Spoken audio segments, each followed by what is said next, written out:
आज हम बात कर रहे हैं प्री बोर्ड परीक्षा 2026 कक्षा 10वीं सामाजिक विज्ञान का यह प्रश्न पत्र है, जो कि बहुत महत्वपूर्ण बच्चों के दृष्टि से बहुत सरल आया था। आप देख सकते हो, तो सही विकल्प लिखिए, चुनकर लिखिए। तो देखिए, पहला प्रश्न, निम्नलिखित में से किस राज्य में काली मिट्टी मृदा मुख्य रूप से पाई जाती है? तो सही उत्तर था महाराष्ट्र। ये परीक्षा मूल मंत्र में पेज नंबर 2 पे लिखा हुआ है। फ्रेडरिक शायरू किस देश के कलाकार थे? तो फ्रांस के थे। परीक्षा मूल मंत्र पेज नंबर 3 पर लिखा हुआ है। अमर शहीद ख्वाजा नायक प्रतिदिन सूर्य पूजा करने कहाँ जाया करते थे? तो पीपल के पेड़ के पास। ये सही उत्तर होगा।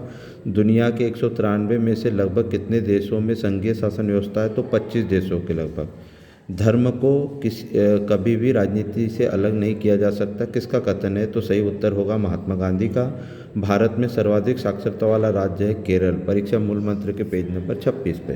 प्रश्न क्रमांक 2 देखते हैं, रिक्त स्थान की पूर्ति। सरदार सरोवर बांध नर्मदा नदी पर बनाया गया। ये परीक्षा मूल मंत्र पेज नंबर 7 पर दिया है। भारत में पहला सीमेंट उद्योग वर्ष 1904 में लगाया गया। जापान की सबसे पुरानी छपी पुस्तक का नाम डायमंड है, जो परीक्षा मूल मंत्र के पेज नंबर 19 पर है। श्रीलंका की राजभाषा सिएली है। ये परीक्षा मूल मंत्र में दिया हुआ है।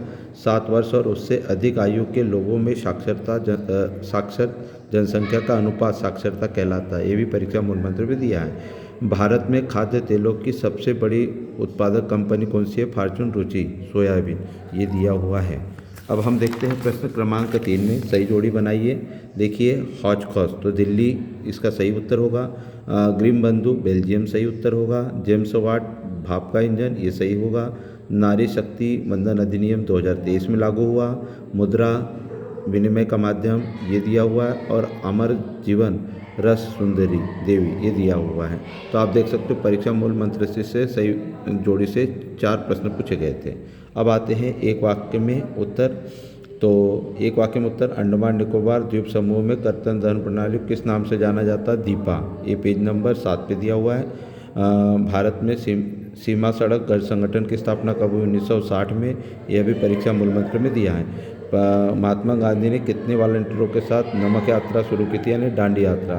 तो 79 लोगों के साथ। सन 1857 की क्रांति के समय मध्य प्रदेश का कौन सा स्थल विद्रोही गतिविधियों का प्रमुख केंद्र था? तो वह था मंडला। उसके बाद भारत में महिलाओं के लिए पंचायती राज संस्थानों में कितने प्रतिशत आरक्षण का प्रावधान है? तो वह 33% आरक्षण का प्रावधान है।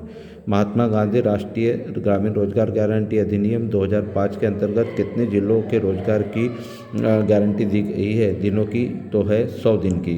तो इस प्रकार से हमने देखा कि परीक्षा मूल मंत्र से यह प्रश्न पत्र 55 से 60 अंक का आया था। आप देख सकते हो, इस प्रकार से पेज नंबर सहित इसमें दी हुई है। तो कमज़ोर बच्चों के लिए परीक्षा मूल मंत्र जो है वह बहुत संजीवनी सी होगी। छोटी सी यह उत्तर पुस्तिका सरल शब्दों में बनाई गई है, जिससे कि परीक्षा की दृष्टि से बहुत महत्वपूर्ण है। आप मानचित्र भी देख सकते हो, पूरा मानचित्र परीक्षा मूल मंत्र से पूछा गया था, जो कि पेज नंबर 10 पर है। इस प्रकार से आज का पेपर बच्चों की दृष्टि से, कमज़ोर बच्चों की दृष्टि से बहुत सरल पूछा गया है। मेरे आप चैनल को सब्सक्राइब कीजिएगा, जिससे कि आपको कक्षा 10वीं सामाजिक विज्ञान के सरल शब्दों में प्रश्नोत्तर आसानी से प्राप्त हो सके। धन्यवाद।